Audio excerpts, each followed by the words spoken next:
Life lesson number 3. I want to say first, before I even tell you the lesson, that the Spirit of the Lord gave me to say it to you this way. What I am about to say to you doesn't need to be deciphered. It needs to be accepted. Can I read? I want to just say it as God gave it to me. He said, tell them before you start teaching on this, that what I'm presenting to you now doesn't need to be deciphered. It needs to be accepted. Deciphered, I looked up the definition. It said succeed in understanding. Accepted, recognized to be valid or correct.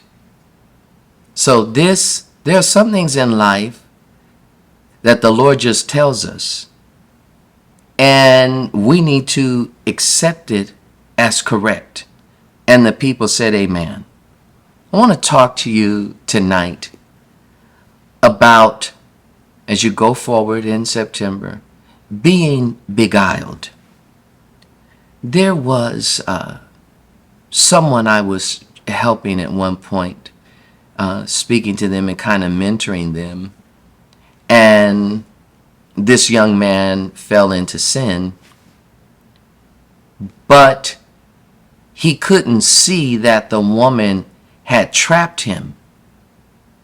What he couldn't see was that she frosted the sin that was already in him.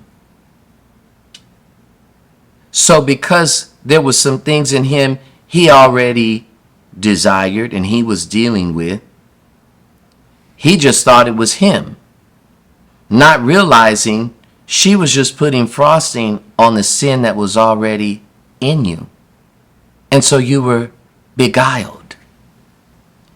Here's something I want you to remember. Just because you thought about a thing doesn't mean you'll do that. Please write this down. Feelings aren't fact. Feelings aren't a fact. Feelings aren't my ultimate authority.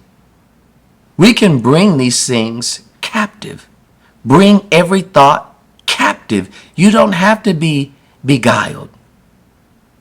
You know, like say if you're a person that, say you enjoy alcohol and that you have to be careful in your consumption.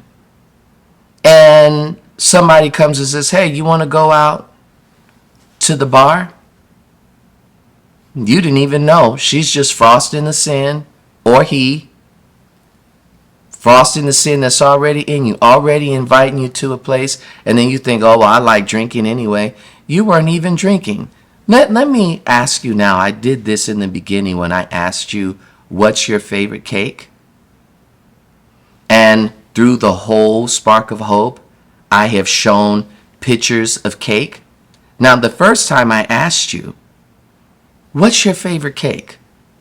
Then throughout the program, we just flashed different cakes. How many of you now wouldn't mind having a piece of cake? Just raise your hands. Let's just look all over the room. How many of you now, but you didn't come here wanting any cake? But now you're thinking about it, kind of wanting a piece of cake just because I set you up. I beguiled you into wanting it. You weren't even thinking about it. But because you like cake and now I'm dangling it in your face, now all of a sudden you think you want it. And that's what has happened to so many people. You don't realize she beguiled you. He beguiled you. Is it making more sense? Things people can project into your life through social media, depending on their moods, anger, sexual temptation, addictive behavior, jealousy, hate, pride, secretive. But I'm going to leave you with James 12. Blessed is the man that endureth temptation, for when he is tried, he shall receive the crown of life, which the Lord hath promised to them that love him. Don't be beguiled.